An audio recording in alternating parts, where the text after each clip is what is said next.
Majid and brothers की जानिब से next gen EV motors EV showroom 18 साल से कम उम्र बच्चों के लिए बेहतरीन खूबसूरत बैटरी की गाड़ियां मौजूद, जिसको लाइसेंस आरसी नंबर प्लेट की जरूरत नहीं।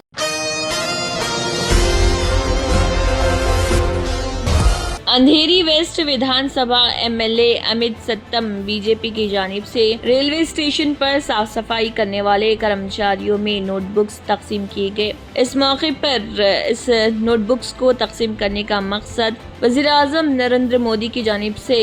लाए गए स्कीमात को उनके सामने रूबरू पेश करना था और इस दौरान एक एग्जीबिशन मुनक़्क़िद की गई, जिसमें ये बताया गया कि वज़ीर आज़म नरेंद्र मोदी ने क्या क्या कामें की हैं। बादशाह इस मौके पर उनके साथ ज्ञान मूर्ति शर्मा, विट्ठल भंडारी और पार्टी के सारे कारकुन मौजूद रहे। इस मौके पर बीजेपी एमएलए अमित सत्तम ने रेलवे स्टेशन पर तमाम सफाई कर्मचारियों में नोटबुक्स तकसीम करने के बाद एक प्रेस कॉन्फ्रेंस से भी खिताब किया और इस ज़िमन में तफसीलात भी बताई। अंधेरी विधानसभा के एमएलए अमित सत्तम ने बताया कि वज़ीर आज़म नरेंद्र मोदी ने जो योजना निकाली है और जो काम किए हैं उसके होर्डिंग्स बैनर पर लगे हुए थे। इस ज़िमन में महाराष्ट्र मुंबई से सिराज मोहम्मद शेख की ये रिपोर्ट। नमस्कार। भारतीय जनता पार्टी उत्तर पश्चिम मुंबई की ओर से यहाँ पर आज इस प्रेस वार्ता में आप सभी का स्वागत है। मेरे साथ में यहाँ पर हमारे विधान परिषद के विधायक राजन सिंह जी, उत्तर पश्चिम जिला के हमारे जिला के अध्यक्ष ज्ञान मूर्ति शर्मा जी, जिला के महामंत्री विट्ठल बंदेरी जी, हमारे रेलवे सेल के प्रमुख कैलाश वर्मा जी और सभी भारतीय जनता पार्टी के उत्तर पश्चिम जिला के पदाधिकारी एवं कार्यकर्ता यहाँ पर उपस्थित है।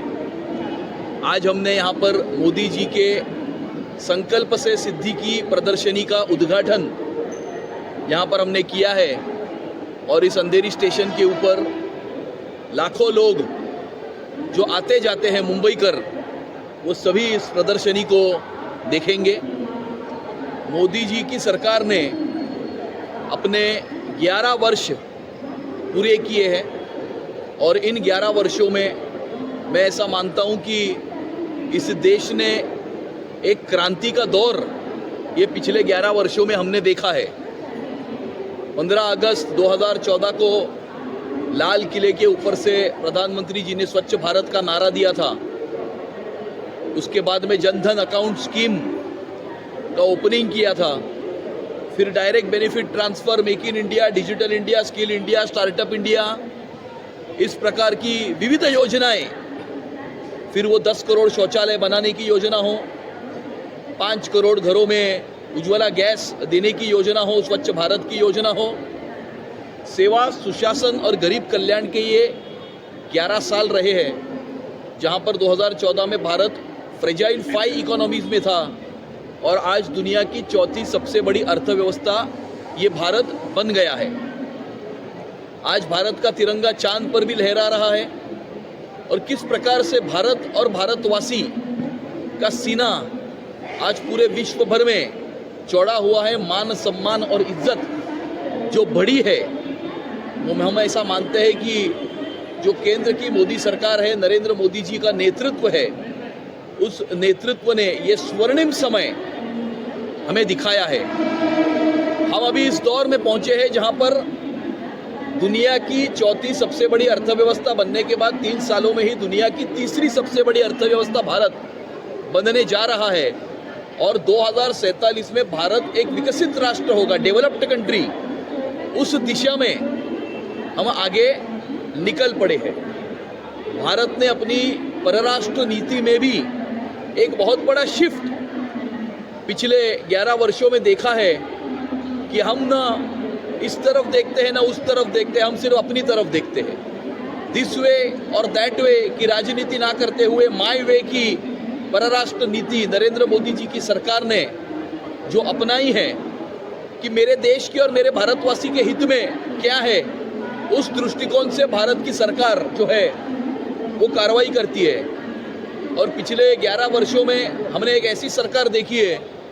जो इस देश में रहने वाले 140 करोड़ भारतवासियों की चिंता तो करती ही है, लेकिन पूरे विश्व भर में भारतवासी अगर कहीं भी संकट में है तो उसको भी बचाने का काम हिंदुस्तान की सरकार करती है। ये हमने येमेन के युद्ध के समय पर देखा, रशिया यूक्रेन के युद्ध के समय पर देखा, और भारतवासियों की भी चिंता किस प्रकार से हिंदुस्तान की सरकार करती है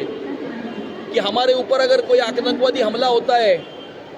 अगर पुलवामा का 14 फरवरी 2019 को हमला होता है या 22 अप्रैल 2025 को पहलगाम का हमला होता है, तो भारत ये दिखाता है कि ये नया भारत है, ये घुसेगा भी और घुस के मारेगा भी। और एयर स्ट्राइक्स हो, ऑपरेशन सिंदूर हो, ये करके हिंदुस्तान की सरकार ने ये बता दिया है कि पाकिस्तान अगर अमन की आशा नहीं समझता है तो ब्रह्मोस की भाषा सिखाने की ताकत हिंदुस्तान की सरकार जो है वो रखती है। और इसीलिए ये पिछले 11 वर्षों में कृषि के क्षेत्र में हो, उद्योग के क्षेत्र में हो, पर्यावरण के क्षेत्र में हो, इंफ्रास्ट्रक्चर के क्षेत्र में हो, या मानव जाति के ऊपर आया हुआ पिछले 102 सालों में सबसे बड़ा संकट जो कोविड का संकट था, उस कोविड के संकट से भी इस देश को अपनी खुद की वैक्सीन बनाकर 140 करोड़ के भारत को 6 महीने में फुल्ली वैक्सीनेट करके दुनिया के 92 देशों तक हिंदुस्तान की वैक्सीन ने जाकर वहां के लोगों के भी प्राण बचाए। इस प्रकार से वसुदैव कुटुंबकम के नारे को मानने वाली और आगे लेकर जाने वाली ये नरेंद्र मोदी जी की सरकार है, जिस सरकार ने आर्टिकल 35A और 370 को भी खारिज किया, जिस सरकार ने राम मंदिर भी अयोध्या में बनवाया, जिस सरकार ने CAA का कानून भी लाया, जिस सरकार ने वक्फ बिल का अमेंडमेंट भी लाया, और इस प्रकार से एक के पीछे एक क्रांतिकारी इस प्रकार के जो बदलाव है वो इस देश में लाने वाली ये सरकार, ये भारत की सरकार है। और हमें ये पूरा विश्वास है कि आने वाले समय में भारत विश्वगुरु तो बनेगा ही, लेकिन जब भारत विश्वगुरु बनेगा तब भारत का नक्शा या अखंड भारत का नक्शा होगा। आने वाले समय में अखंड भारत बनेगा। और हम सब मुंबई में रहने वाले लोग हैं, मुंबई की लाइफलाइन ये रेलवे होती है। और अभी जब मैं इस प्लेटफॉर्म के ऊपर आया अंधेरी स्टेशन पर, तो हमें सीढ़ियाँ चढ़ने की आवश्यकता नहीं थी, हम एस्केलेटर से ऊपर आए। और मुझे ऐसा लगता है कि मोदी सरकार की उपलब्धि का एक बहुत बड़ा प्रतीक है, यहाँ पर लगा हुआ एस्केलेटर भी है। और पूरे देश के सारे रेलवे स्टेशंस का रीडेवलपमेंट का भी काम जो मोदी सरकार ने, मोदी जी की केंद्र सरकार ने जो शुरू किया है। और इसीलिए हमने सोचा कि आज की प्रेस वार्ता मोदी जी के सेवा, सुशासन और संकल्प, गरीब कल्याण के 11 साल की प्रेस वार्ता, ये रेलवे स्टेशन के ऊपर जो रेलवे मुंबई करों को अपने घर से लेकर अपने कामकाज तक और अपने कामकाज से लेकर फिर से अपने घर तक पहुंचाती है, जहां पर 75 लाख से ज़्यादा यात्री इस रेलवे में रोज जो है वो प्रवास करते हैं। और इसीलिए मुंबई करों की लाइफलाइन रेलवे स्टेशन के ऊपर से हमने ये प्रेस वार्ता आज हमने की है, क्योंकि आने वाले समय में जिस प्रकार का जो विकास है, समृद्धि है, उन्नति है, प्रगति है, जो हमने पूरे देश में देखी है, महाराष्ट्र में आदरणीय देवेंद्र फडणवीस जी के नेतृत्व में जिस प्रकार से जलयुक्त शिवार हो, समृद्धि एक्सप्रेसवे हो, कोस्टल रोड हो, अटल सेतु हो, मेट्रो हो, ये सारे विकास जो हमने देखे हैं, मुंबई की महानगर पालिका के माध्यम से भी इसी प्रकार से आखिरी मुंबईकर तक ये सेवा, विकास, उन्नति, प्रगति पहुंचनी चाहिए, ताकि आने वाले समय में मुंबई की महानगर पालिका में भी मोदी जी के विजन में विश्वास रखने वाला और देवेंद्र जी के नेतृत्व में चलने वाला मुंबई शहर का महापौर जो है वो यहाँ पर आने वाले समय में विकास, उन्नति और प्रगति को मानने वाला होना चाहिए। ये संकल्प करने के लिए हम आज सब लोग यहाँ पर इकट्ठा हैं। भारत माता की जय।